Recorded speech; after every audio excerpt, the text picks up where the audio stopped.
Hello friends and स्वागत है आपका दोबारा हमारे इस यूट्यूब चैनल पे जो कि आपका अपना एग्रीकल्चर स्टूडेंट अकेडमी। तो फ्रेंड्स आज हम बात करने वाले हैं अपने नेक्स्ट टॉपिक के ऊपर जो कि है अपना यूनिट 2 का, जो हम कंटिन्यू करने वाले हैं, जो कि है friends new trends in agriculture extension जो कि है फ्रेंड्स जैसे हो गया आपका प्राइवेटाइजेशन एक्सटेंशन, साइबर एक्सटेंशन या ई एक्सटेंशन कह सकते हो आप उसको, market e land extension, farm line extension या एक्सपर्ट सिस्टम एक्सेट्रा। तो इन सारे एक्सटेंशन के बारे में बात करेंगे फ्रेंड्स कि नए नए ट्रेंड्स क्या है एग्रीकल्चर एक्सटेंशन में। ओके, और मैं ये भी बताऊंगा कि प्राइवेटाइजेशन एक्सटेंशन और प्राइवेटाइजेशन दोनों में क्या अंतर है। ठीक है, मैं सब बताऊंगा। चलिए आगे चलते हैं फ्रेंड्स, हम स्टार्ट करते हैं आज का लेक्चर। तो फ्रेंड्स पहला टॉपिक है आपका प्राइवेटाइजेशन एक्सटेंशन। ठीक है, तो फ्रेंड्स पहले मैं बता दूं कि प्राइवेटाइजेशन का मतलब जो होता है ना, जो आप समझ रहे हैं वही होता है। देखिए मैं उदाहरण से समझा दूं तो आपको तो अच्छी तरह समझ में आएगा। देखिए होता क्या है फ्रेंड्स कि प्राइवेटाइजेशन में क्या होता है कि जैसे आज कल का न्यूज़ आपने देखा होगा, सुना भी होगा कि लॉकडाउन जब से लगना स्टार्ट हुआ है उसके कुछ 6 महीने बाद से ही कुछ नए ट्रेन्स का आपने सुना होगा कि इन्वॉल्वमेंट हो रहा है हमारे इंडियन रेलवे सिस्टम में, स्टेशन में। ठीक है, तो फ्रेंड्स आपने तेज के बारे में सुना होगा कि तेज से रिलेटेड बहुत सारे स्टेशन जो हैं वो चलना स्टार्ट हुए हैं। कोई साउथ से नॉर्थ जा रहा है, कोई नॉर्थ में घूम रहा है, कोई साउथ में घूम रहा है, depending upon its roots.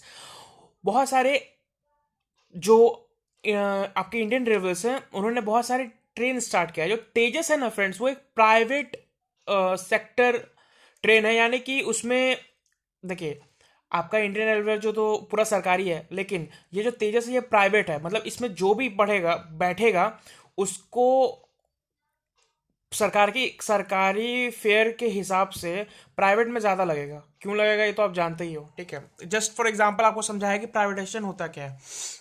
Fully सब चीज़ प्राइवेटाइज। देखिए सरकारी में जो फिक्स होता है फेयर, यानी कि प्राइस या कॉस्ट बोल लीजिए, वो ही आपको पे करना पड़ता है। लेकिन आपका प्राइवेट में फिक्स नहीं रहता है। अगर वो सरकार आपसे वो 20 रुपए में ले रही है तो ज़रूरी नहीं है कि प्राइवेट सेक्टर आपसे 20 रुपए में ही उस चीज़ को लेगी। ज़रूरी नहीं है, वो आपसे 30 रुपए या 40 रुपए बढ़ा के भी ले सकती है या आपको बेच सकती है। ओके, तो प्राइवेटाइजेशन का मतलब समझ गया। चलिए आगे चलते हैं। तो प्राइवेटाइजेशन एक्सटेंशन में क्या होता है फ्रेंड्स कि जो प्राइवेटाइजेशन जो है ब्रॉडली, जैसा मैंने अभी थोड़ा इसके बारे में बता दिया आपको, तो आपको समझने में आसानी होगी। आप ऐसे भी तो जानते होंगे प्राइवेट और गवर्नमेंट क्या होता है, आपको इसके बारे में पता होगा। तो फ्रेंड्स ये एक ऐसा प्रोसेस है, प्राइवेटाइजेशन एक्सटेंशन एक ऐसा प्रोसेस है जिसमें गवर्नमेंट जो है वो रिड्यूस कर देती है अपना रोल, मतलब किसी भी फील्ड में। अब वो आपका एग्रीकल्चर फील्ड हो, आपका रेलवे का फील्ड हो, आपका कंपनी रिक्रूटमेंट का फील्ड हो। आपने देखा होगा कि आजकल के जो सरकारी बोल सकते हो जॉब, वो बहुत कम हो गए हैं, वैकेंसीज बहुत कम हो गई हैं प्राइवेट के मुकाबले। लेकिन जो गवर्नमेंट सिक्योरिटी देती है जॉब का, वो प्राइवेट नहीं देती है। तो सबके डिफरेंस बेनिफिट्स और डिमेरिट्स है। तो फ्रेंड्स देखिए एक ऐसा प्रोसेस है जिसमें गवर्नमेंट अपना रोल जो है वो रिड्यूस कर देती है, अपना जो एक्टिविटी है वो रिड्यूस कर देती है, और प्राइवेट सेक्टर को इनकरेज करती है ताकि वो आगे आए और पार्ट ले सारे अदर अदर फील्ड्स में और हेल्प करे ताकि वो अपना रोल्स निभा सके। तो फ्रेंड्स देखिए फायदा दोनों को होता है एक्चुअली। जब भी प्राइवेट कोई भी सेक्टर, अगर आप कोई बिजनेसमैन स्टैब्लिश करना चाहता है, कोई भी अपना इंडस्ट्री या फिर कोई भी अपना फैक्ट्री, तो उसको सरकार को पे करना पड़ेगा। तो सरकार को इससे फायदा होता है। तो जब भी कोई नया, क्या कह सकते हो आप, प्राइवेट सेक्टर आता है या एस्टैब्लिश होता है, तो सरकार को उससे फायदा होता है, लेकिन नुकसान पब्लिक को ज़्यादा होता है। लेकिन पब्लिक को ये बात पता नहीं चलती है।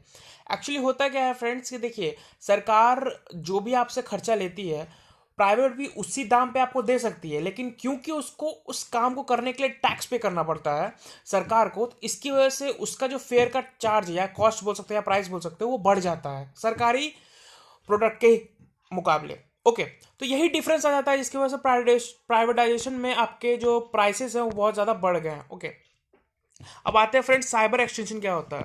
साइबर मतलब जान रहे हो, साइबर या ई एक्सटेंशन आप बोल सकते हो, इलेक्ट्रॉनिक एक्सटेंशन। इलेक्ट्रॉनिक से रिलेटेड जितना भी एक्सटेंशन हो उसको साइबर एक्सटेंशन कहते हैं। ओके, तो फ्रेंड्स साइबर एक्सटेंशन क्या होता है मैं बता दूं। साइबर एक्सटेंशन फ्रेंड्स मैनेज करता है वर्चुअल रनिंग इन्वायरमेंट में, और ये एक राइट रीजन टेक्नोलॉजीज को भी बिल्ड करता है। क्या होता है मैं बताऊंगा आगे जब समझाऊंगा। तो फ्रेंड्स ये डिज़ाइन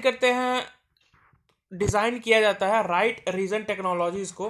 ठीक है, जिसको फर्दर हम ऑनलाइन एक्सटेंशन या फिर स्कूल डिस्टिंक्शन जो कि यूएसए में है या फिर अपना कंट्रीज होम कंट्री जो है इंडिया, उसमें हम यूज़ करते हैं। होता क्या है फ्रेंड्स कि आप जो भी ऑनलाइन क्लासेस करते हो ना, उसको हम साइबर एक्सटेंशन कहते हैं। जो भी ऑनलाइन क्लासेस करते हो, कोरोना काल में तो कर ही रहे हो, सब सारे कॉलेजेस स्कूल्स अप्लाई कर दिए हैं। तो जो भी आप करते हो इलेक्ट्रॉनिक्स से रिलेटेड, यानी कि ऑनलाइन क्लासेस जो आप कर रहे हो, उसको हम साइबर एक्सटेंशन कहते हैं, ठीक है। और ये ज़रूरी नहीं है कि गवर्नमेंट द्वारा किया जाए, प्राइवेट द्वारा मोस्टली किया जाता है, depending upon your school, okay. सबने अपना अलग अलग एक साइट बनाया जिसकी वजह से वो आपसे रूबरू होते हैं। तो फ्रेंड्स, साइबर एक्सटेंशन आप समझ गए। चलिए आगे चलता है मार्केट लेड एक्सटेंशन। इसको मैं सोचा हूँ डायग्राम के थ्रू बताना, ताकि आपको अच्छी तरह समझ में आए। ऊपर का मैंने इसलिए नहीं बताया ऊपर का, तो क्योंकि आप इमेजिन नहीं कर सकते हो, इतना छोटा है वो। आते हैं फ्रेंड्स मार्केट लेड एक्सटेंशन में। होता क्या है फ्रेंड्स में बेसिकली, मार्केट लेड एक्सटेंशन जो है वो जनरली कंसिडर किया जाता है फार्मर्स के लिए, ठीक है। आपने इंटरप्रेन्योर के बारे में तो सुना ही होगा, आप जानते होंगे। मैं ये मान के चल रहा हूँ आप उसके बारे में जानते हैं, नहीं जानते मैं थोड़ा आपको आइडिया दे दूँ। इंटरप्रेन्योर का काम होता है कि जो भी वो मार्केटिंग में इन्वॉल्व हो रहा है, उसमें वो कम पैसे में ज़्यादा से ज़्यादा सेल कर सके या ज़्यादा से ज़्यादा अमीर बन सके। मतलब कम इन्वेस्टमेंट हो और उसका जो आउटपुट निकले ना, प्रोसेसिंग करके जो आउटपुट निकले वो बहुत ज़्यादा निकले। तो ये ऑल अबाउट इंटरप्रेन्योर का काम होता है। वो बहुत अलग अलग जगह पे पैसा लगाता है एज ए इन्वेस्टर, और बाद में जब कुछ साल बाद वहाँ से पैसा आता है ना, रिटर्निंग आने शुरू होता है, तो बहुत ज़्यादा हाई अमाउंट में आते हैं।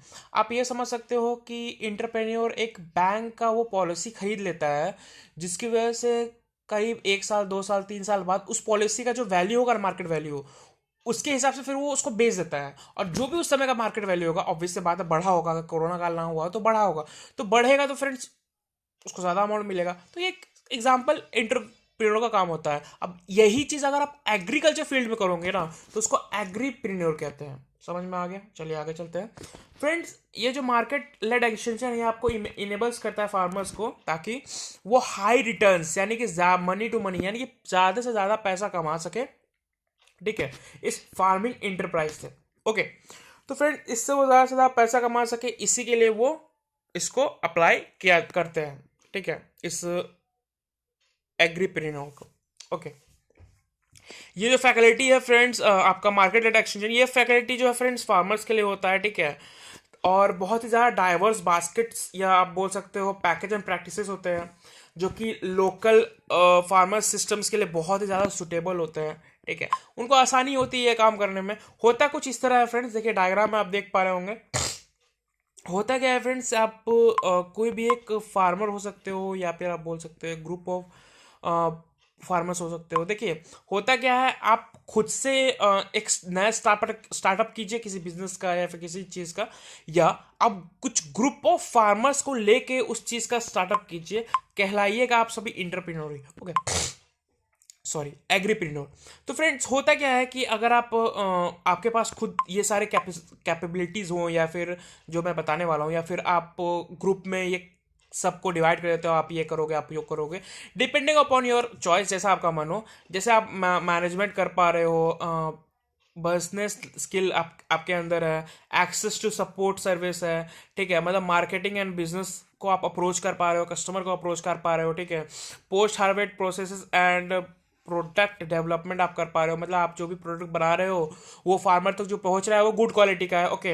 रिसोर्सेज मोबिलाइज एंड यूज, मतलब कि जो भी आपका रॉ मटेरियल आ रहा है वो अच्छी तरह से आप यूज़ कर पा रहे हो, कंज्यूम कर पा रहे हो। फार्म प्रोडक्शन, जो भी आपका क्रॉप का प्रोडक्शन साइट जो हो रहा है वो ठीक हो रहा है या नहीं, वो बात इसमें इंक्लूड होता है, ओके। प्रोडक्शन स्किल, आप कितना उपजा पा रहे हो उस चीज़ को, ठीक है। अब देखिए फार्मर्स तो जनरली क्रॉप्स का ही करेंगे, जो भी करेंगे, ठीक है, या मिल्क का डेयरी फार्मिंग या फिर अदर कोई आप कर सकते हो, उसके हिसाब से वो करेंगे फार्मर, ठीक है। लेकिन जो उनका बेसिक जो डे टू डे लाइफ में करते हैं, उन्हीं वही वो कोई भी एक काम उठा सकते हैं। लेकिन उसी चीज़ का प्रोडक्शन अगर वो हाई क्वालिटी में करेंगे ना, तो वो उनके स्किल पे डिपेंड करता है कि वो कैसे किसी भी चीज़ को अप्रोच करते हैं। और लास्ट है आपका मार्केट अपॉर्चुनिटीज़। मार्केट अपॉर्चुनिटीज़ में आता है फ्रेंड्स कि आप कैसे किसी भी मार्केट को अप्रोच करते हो, पहले तो कस्टमर को, यहाँ तक मार्केट को कैसे अप्रोच करते हो, डिपेंडिंग अपॉन आप कैसे स्ट्रैटेजी बना रहे हो, कैसे आप चल रहे हो, कैसे आपने बजट लेके चल रहे हो, कैसे आपने ट्रांसपोर्ट का, मतलब सब चीज all over market last option रहता है, मार्केट अपॉर्चुनिटीज। ये सब क्वालिटीज है कि इंटरप्रेन्योर में होती है तभी, या वो इन सभी बातों को आप कह सकते हो ध्यान देके चलता है, इसलिए देके चलता है ताकि फ्यूचर में जब भी उसको कोई फायदा हो तो ये जो जितने भी हैं पॉइंट्स, इन सभी में से अगर एक पॉइंट से भी अगर फायदा आना स्टार्ट होता है ना, अगर नहीं भी तो 3-4% भी आना स्टार्ट हो रहा है ना, तो आप मिला के देख लीजिए टोटल कितने हुए। आई थिंक टोटल 9 या 10 होंगे। तो अगर 5 या 2% भी आ रहा है तो सोच लीजिए कितना आ रहा है, 100 या कम से कम 50% तो आइएगा प्रॉफिट। जितना वो इन्वेस्ट कर रहा है उससे ज़्यादा उसको मिल रहा है। तो फ्रेंड्स ये आइडिया होता है एग्रीप्रेन्योर का, ठीक है। वो डिपेंड करता है कि कौन सा न्यू आइडिया लेके वो मार्केट में उतरा है, ठीक है, और कैसे वो अप्रोच कर रहा है डिफरेंट कस्टमर्स को। तो फ्रेंड्स यही है आपका मार्केट लेड एक्सटेंशन। मार्केट को कैसे आप सुधार सकते हो या कैसे उनको अच्छा कर सकते हो, ये तो फार्मर द्वारा बता रहा गया, ठीक है। आपको एक नया टर्म पता चला होगा एग्रीप्रेन्योर, प्लीज इसे नोट डाउन कर ले। चलिए फ्रेंड्स आगे चलते हैं। फार्मर लेड एक्सटेंशन, वो तो था मार्केट के बेसिस पे, ये है फार्म के बेसिस पे। होता क्या है friends, farm led research extension में होता क्या है, इसको फ्रेंड्स आप कह सकते हो partici sorry particip part sorry I think मैं नीचे आ गया, फटाट, आई एम सॉरी फ्रेंड्स। देखिए इसको कहते हैं participatory sorry participatory technology development, ठीक है, पीटीटी। क्या होता है मैं बता दूं थोड़ा। फ्रेंड्स होता क्या है इसमें कि आप जितने भी पार्टिसिपेशन लेते हो, जो भी फार्मर पार्टिसिपेट करता है इसमें, वो कैसे कर रहा है, किस तरह उसको एग्जीक्यूट कर रहा है, उसमें हम उस फार्म को, पर्टिकुलर फार्म को, उसके बारे में हम इसमें जानते हैं, ठीक है।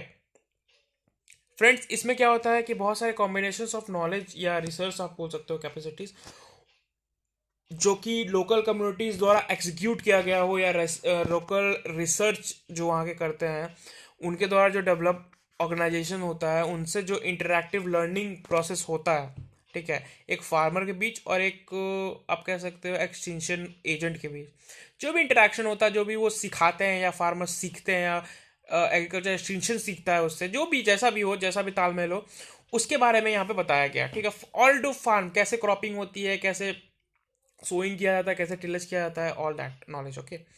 और उसको वो सीखता है फार्मर, अगर उसको नहीं आता है तो, ठीक है, या अभी भी वो इस चीज़ में कदम रखा है तो इस फार्मिंग सेक्टर में। आते हैं फ्रेंड्स नेक्स्ट एक्सटेंशन सिस्टम पे, जो कि आपका एक्सपर्ट सिस्टम। फ्रेंड्स इसमें क्या होता है कि जो भी आपके इट्स ऑल अबाउट कंप्यूटर, ठीक है, ऑनलाइन क्लासेस के बारे में नहीं है, ठीक है। ये साइबर एक्सटेंशन से बहुत अलग है, या ई एक्सटेंशन आप कह सकते हो, सब बहुत अलग है। फ्रेंड्स होता क्या है आपका एक्सपर्ट सिस्टम में, ये कंप्यूटर प्रोग्राम है, ठीक है, डायग्राम के थ्रू मैं आपको समझाऊंगा आगे। ये होता क्या है फ्रेंड्स, इसको आप एआई मान सकते हो, आर्टिफिशियल इंटेलिजेंस। इसमें होता है क्या है फ्रेंड्स, आर्टिफिशियल इंटेलिजेंट टेक्नोलॉजी जो होती है ना, वो साइमल्टेनियसली जज करती है आपके बिहेवियर, किसी भी ह्यूमन के बिहेवियर या किसी ऑर्गेनाइजेशन के बिहेवियर को, ठीक है, और उसके हिसाब से एक्सपर्ट नॉलेज एंड एक्सपीरियंस उस पर्टिकुलर फील्ड में क्या है ये भी जज करके उसको बताती है, ठीक है। तो ये एक कंप्यूटर प्रोग्राम है जो आपको बताती है कि आपका क्या बेनिफिट्स है, क्या लॉसेस हैं, क्या आप किस में आप अच्छे हो, किस में नहीं हो, या कोई कंपनी किस में अच्छी है नहीं है, तो उसके हिसाब से, ओके। देखिए आप डायग्राम के थ्रू समझ सकते हो, ये देख लीजिए यहाँ पे लिखा है मैंने, डायग्राम के थ्रू बताया है। ये देखिए नो एक्सपर्ट यूजर है, मतलब इसको कोई नॉलेज नहीं है अबाउट एनीथिंग, फार्मर की रिगार्डिंग कुछ नहीं पता है। ये है एक expert knowledge form an expert, मतलब इसको सब चीज़ पता है अबाउट, ठीक है। ये क्या करेगा, नॉलेज के बेसिस पे इस सिस्टम में वो चीज़ अपलोड कर देगा, ठीक है। जो भी रूल इंजीनियरिंग के होंगे उसके हिसाब से ये एक प्रोग्राम बनाएगा, ठीक है, फार्मर्स के लिए, जो कि उसके लिए बहुत बेनिफिशियल होगा। और उसको एक, ये कह सकते हो कि आप एक रूल बुक में रख देगा, एक बुक लाइब्रेरी में रख देगा, ठीक है। जब भी इसको कोई भी नॉलेज का जरूरत होगा तो इस प्रोग्राम में वो इनपुट करेगा, यूजर इंटरफेस अपना लॉगिन करेगा, सब चीज़ करेगा, उसके बाद जो भी इंफॉर्मेशन चाहिए वो इस लाइब्रेरी में इनपुट करेगा, उसके बाद रिटर्न में उसको वो इंफॉर्मेशन मिल जाएगा। तो ये सिंपली से एक प्रोग्राम है फ्रेंड, जो कि आपको फ्यूचर में काम आ सकता है, जब भी आपको कोई एग्रीकल्चर सेक्टर में प्रॉब्लम हो तो उसके रिगार्डिंग। ठीक है, एक्सटेंशन प्रोग्राम्स जो होते हैं वो तो जनरली आपके प्लानिंग और बिहेवियर को ही देख के किया जाता है, तो इस बात का ध्यान रखें।